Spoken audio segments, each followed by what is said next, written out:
केरल में एक लड़की शादी के कुछ दिन पहले अचानक से गुम हो जाती है।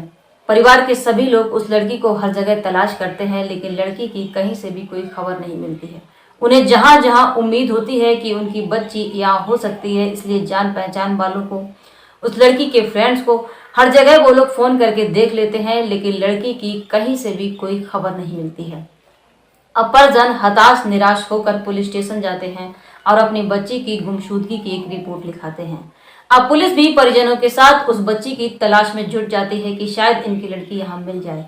धीरे धीरे करके इसी तलाश में 2 दिन बीत जाते हैं और उस लड़की का कहीं से भी कोई सुराग नहीं मिलता है। तीसरा दिन जैसे ही शुरू होता है, सुबह सुबह पुलिस स्टेशन में एक फोन आता है और मौजूदा शख्स बताता है कि एक नदी में एक शव तैर रहा है। पुलिस की एक टीम तुरंत उस शव के पास पहुंचती है और देखती है ये शव किसी लड़की का था।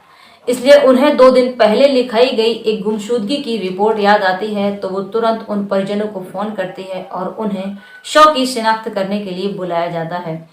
परिजनों को जैसे ही शव की शिनाख्त करने के लिए बुलाए जाने वाली खबर उनके कानों में पड़ती है, उनके पैरों तले जमीन खिसक जाती है। उन्होंने सपने में भी नहीं सोचा था कि उनकी बेटी की खबर अगर उन्हें मिलेगी तो इस तरह से मिलेगी। दिल दिमाग दोनों कह रहे थे कि ये शव उनकी बेटी का नहीं होगा, लेकिन शव की शिनाख्त करना भी जरूरी था, इसलिए परिजन तुरंत उस जगह पर पहुंच जाते हैं और शव की शिनाख्त करते हैं। शव को देखते ही परिजन रोने लगते हैं, चीखने लगते हैं। उनकी आंख से गिरने वाला एक एक आंसू इस बात की गवाही दे रहा था कि ये शव किसी और का नहीं बल्कि उनकी ही बेटी का है, जिसे वो 3 दिन से तलाश कर रहे हैं। तो नमस्कार साथियों, कैसे हैं आप? मैं हूं आर्ची, आज फिर एक नई घटना के साथ। ये कहानी शुरू होती है 2013 से। तिरुवनंतपुरम के national institute of technology institute में एक लड़की एडमिशन लेती है बतौर स्कॉलर के तौर पर। इस लड़की का नाम इंदु है और इंदु काफी मेधावी छात्रा है।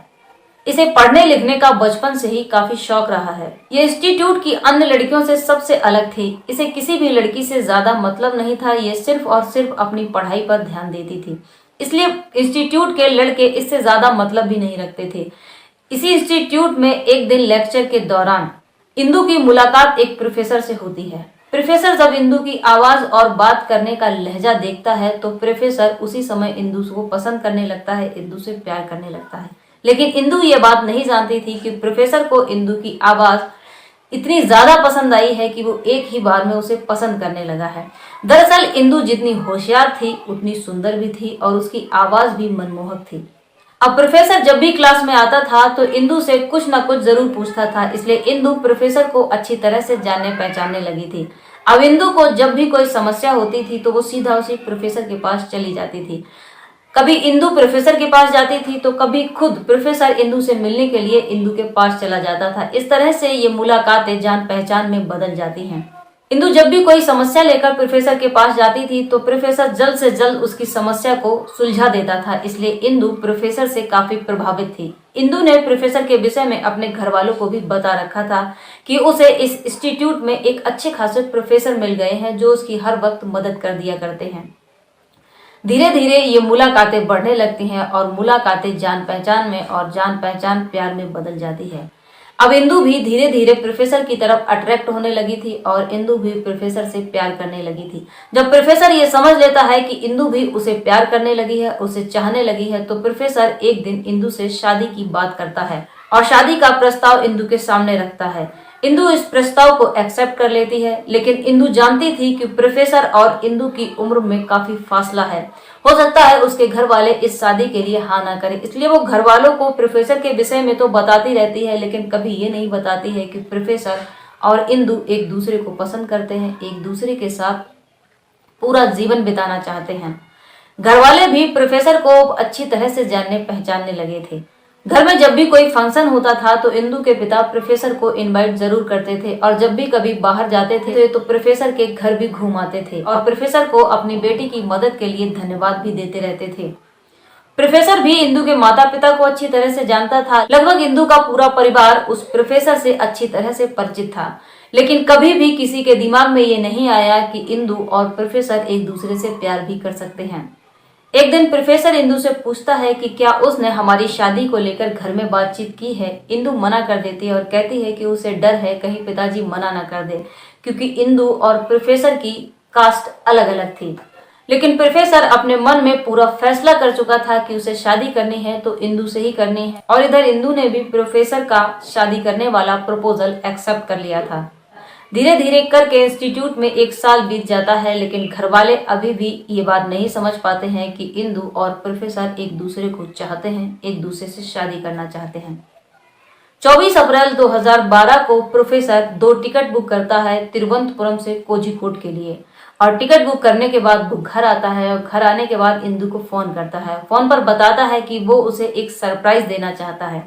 इस सरप्राइज को पाकर इंदु बहुत ही ज्यादा खुश हो जाएगी। इंदु पूछती भी है ऐसा क्या सरप्राइज है, लेकिन प्रोफेसर उसे बताता नहीं है और कहता है कि बस कल का इंतजार करो, कल हम दोनों तिरुवनंतपुरम से सीधा कोझिकोड जाएंगे और कोझिकोड जाकर मैं तुम्हें सरप्राइज दूंगा। इंदु कहती है ठीक है, और प्रोफेसर फोन काट देता है। फोन कटने के लगभग 2 घंटे बाद इंदु के माता पिता प्रोफेसर के घर पहुंचते हैं। प्रोफेसर इंदु के माता पिता को देखकर काफी खुश हो जाता है। उसे लगता है कि शायद इंदु ने उसकी शादी की बात अपने माता पिता से की है, इसलिए उसके माता पिता उसके घर शादी का रिश्ता लेकर के आए हैं। इसलिए वो इंदु के माता पिता की अच्छे से खातिरदारी करता है। बातचीत करने के दौरान इंदु के पिता प्रोफेसर से कहते हैं कि दरअसल हमने इंदु के लिए एक लड़का देखा है, अच्छा खासा कमाता है, हाई सोसाइटी का है। हमें तो पहले विश्वास ही नहीं हुआ कि लड़के के घर वाले हमारी इंदु को स्वीकार कर लेंगे, लेकिन जैसे ही उन्होंने इंदु को स्वीकार करने की बात की, हमारी तो खुशी का ठिकाना ही नहीं रहा। इंदु के माता पिता ये सारी बातें प्रोफेसर सुभाष से कह रहे थे, और प्रोफेसर सुभाष ने जैसे ही इंदु की शादी की बातें सुनी हैं, वैसे ही प्रोफेसर सुभाष के पैरों तले जमीन खिसकने लगती है। वो मन ही मन सोचने लगता है कि आखिर कुछ देर पहले इंदु से बात हुई थी, इंदु ने अपनी शादी को लेकर कोई बात नहीं कही थी। इंदु के माता पिता जब अपनी बात खत्म करते हैं तो प्रोफेसर सुभाष इंदु के माता पिता से कहता है कि आपने इस शादी के विषय में एक बार भी इंदु से पूछा है या नहीं। इस बार इंदु के माता पिता कहते हैं कि हमने सबसे पहले अपनी बेटी इंदु से ही पूछा था, और इंदु इस शादी के लिए मान गई है। ये शादी इंदु की मर्जी से ही हो रही है। जाते जाते इंदु के माता पिता प्रोफेसर को इंदु की शादी का कार्ड पकड़ा देते हैं। कार्ड को देखते ही प्रोफेसर का गुस्सा काफी बढ़ जाता है। वो मन ही मन ये सोचने लगता है आखिर इतनी बड़ी बात इंदु ने उससे कैसे छुपा रखी थी। कुछ देर पहले ही तो इंदु ने उससे बात की थी, तब तो इंदु ने ऐसा कुछ भी नहीं बताया। कहीं ऐसा तो नहीं ये माता पिता झूठ बोल रहे हो, इंदु मुझसे शादी करना चाहती हो और इन माता पिता ने दबाव बनाकर इंदु को इस शादी के लिए मना लिया हो। इसलिए प्रोफेसर अपने मन में तसल्ली कर लेता है और अगली सुबह का इंतजार करता है। अगली सुबह प्रोफेसर इंदु को फोन करता है और कहता है कि वो जल्दी से प्लेटफॉर्म पर आ जाए, हमें आज तिरुवनंतपुरम के लिए निकलना है, और वो तिरुवनंतपुरम जाकर उसे एक बहुत बड़ा सरप्राइज देने वाला है। इंदु तुरंत तैयार होकर रेलवे स्टेशन आ जाती है और दोनों तिरुवनंतपुरम से कोझिकोड के लिए निकल पड़ते हैं। जब ट्रेन वहां से चल पड़ती है तो सुभाष इंदु को बताता है कि शाम को उसके पिता उसके घर आए थे।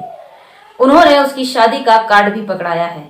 शादी का कार्ड पकड़ाने वाली बात सुनते ही इंदु के पैरों तले जमीन खिसक जाती है। इंदु के चेहरे की चमक एकदम से गायब हो जाती है। सुभाष इंदु से पूछता है कि तुमने अपनी शादी की बात मुझसे क्यों छुपाई रखी? क्या ये शादी तुम्हारी मर्जी से नहीं हो रही है? इंदु कहती है कि ये शादी मेरी मर्जी से ही हो रही है। इस पर सुभाष कहता है कि तुमने तो मुझसे शादी करने की बात कही थी, अब तुमने दूसरे लड़के के साथ शादी करना कैसे तय कर लिया?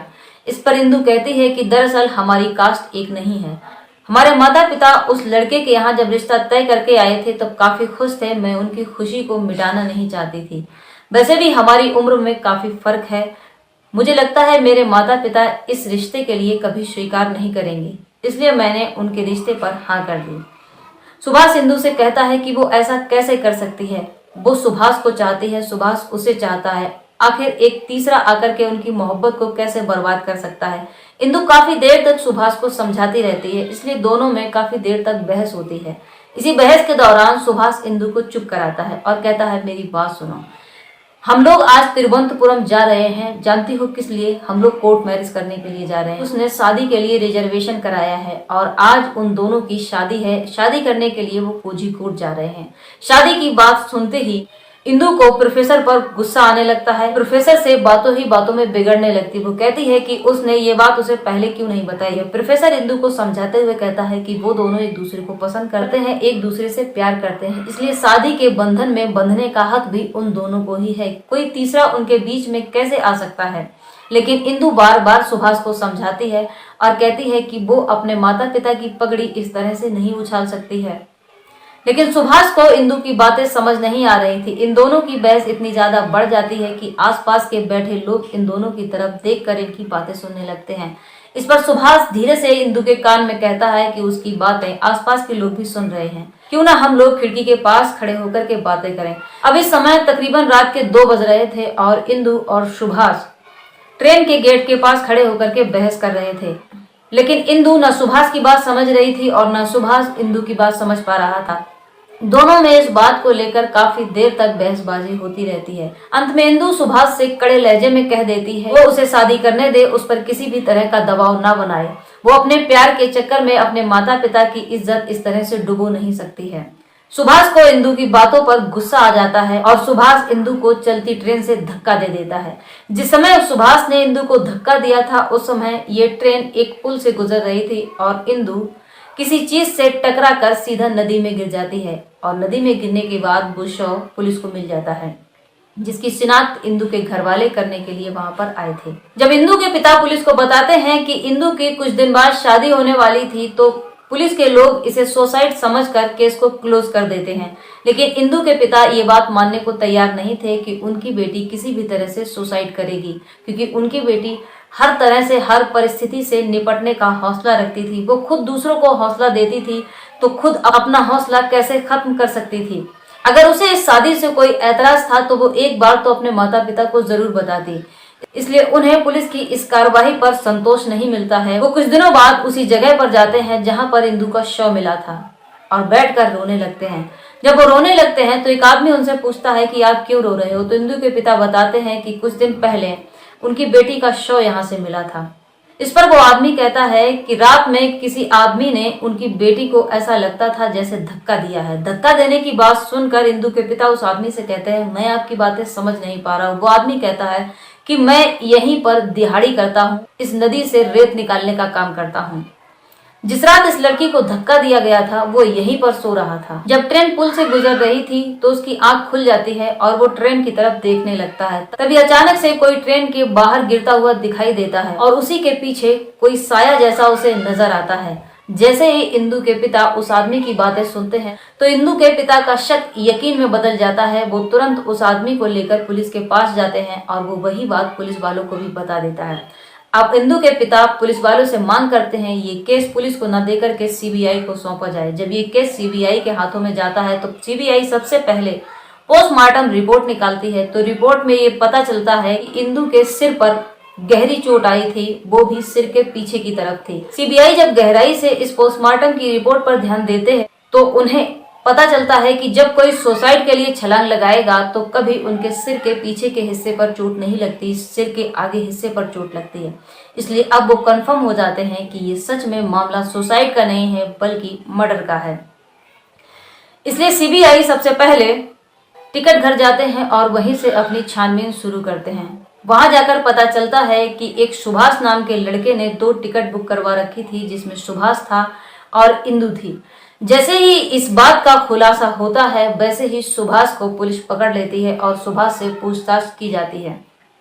पूछताछ के दौरान सुभाष बताता है कि जब इंदु और सुभाष दोनों सफर कर रहे थे तो वो सो जाता है और जब उसकी आंख खुलती है तो इंदु उसे कहीं भी दिखाई नहीं देती है। इसलिए मुझे ऐसा लगा कि शायद इंदु ने सुसाइड कर लिया है और वो चुप हो जाता है। लेकिन सुभाष की ये बातें पुलिस या सीबीआई को हजम नहीं हो रही थी, इसलिए वो सख्ती से सुभाष से पूछताछ करती है। तो सुभाष उसे बताता है कि उस रात इंदु को वो ही ले गया था और वो दोनों एक दूसरे को प्यार करते थे। लेकिन इंदु उससे शादी करने के लिए बार बार मना कर रही थी। इंदु कह रही थी कि वो अपने पिता की पगड़ी इस तरह से नहीं उछाल सकती है। सुभाष ने बहुत ज्यादा इंदु को मनाने की कोशिश की लेकिन इंदु को सुभाष की बातें समझ ही नहीं आ रही थी। सुभाष ने कोझिकोड जाकर शादी का रजिस्ट्रेशन भी करा रखा था लेकिन इंदु शादी करने के लिए तैयार ही नहीं थी। सुभाष ने शादी का रजिस्ट्रेशन ही नहीं बल्कि हनीमून के लिए भी 2 टिकटें पहले से ही खरीद कर रखी थी। ये बातें जब उसने इंदु से कही थी तो इंदु को ये बातें सुनकर काफी ज्यादा गुस्सा आ रहा था। वो बार बार सुभाष पर भड़क रही थी, लेकिन सुभाष इंदु को बहुत ज्यादा प्यार करता था। इसलिए सुभाष ने फैसला लिया कि अगर इंदु उसकी नहीं हो सकती है तो वो इंदु किसी और की भी नहीं होने देगा। सुभाष के गुस्से ने एक माता पिता की हंसती खेलती बच्ची को छीन लिया था और इसी गुस्से की वजह से वो चलती ट्रेन में इंदु को धक्का दे देता है। अगले स्टेशन पर जाकर के सुभाष उतर जाता है। बाद में घर जाकर सुभाष अपने किए पर बहुत पछताता है, क्योंकि सुभाष जितना इंदु से प्यार करता था शायद दुनिया में वो किसी और से प्यार नहीं करता था। लेकिन उसके एक गुस्से ने सुभाष का खुद का प्यार और इंदु के माता पिता से उसकी हंसती खेलती बच्ची, होनहार बच्ची छीन ली थी। सवाल यह है, क्या सुभाष ने इंदु को चलती ट्रेन से धक्का देकर के सही किया? सुभाष के इस गुस्से ने सुभाष की खुद की मोहब्बत ही नहीं बल्कि इंदु के माता पिता से उसकी बच्ची भी छीन ली थी। समाज ये क्यों भूल जाता है कि महिलाएं केवल काम काज करने का साधन मात्र नहीं हैं, बल्कि महिलाएं अपने घर की इज्जत को भी अपने साथ लेकर चलती हैं। शायद यही बात इंदु को अच्छे से पता थी, इसलिए वो अपने माता पिता के फैसले के खिलाफ नहीं जाना चाहती थी। इस पूरे घटनाक्रम को सुनाने का उद्देश्य आपको किसी भी तरह से परेशान करना या दुखी करना नहीं है, बल्कि आपको सतर्क करना है और आपको सावधान करना है। ये कहानी अगर आपको पसंद आई है तो वीडियो को लाइक कीजिए, शेयर कीजिए और चैनल को सब्सक्राइब कीजिए, क्योंकि आपका एक लाइक, शेयर और सब्सक्राइब हमारे लिए बहुत महत्व रखता है। तो खुश रहिए, खुशियां बांटिए और अपना ध्यान रखिए। Thanks for watching this video.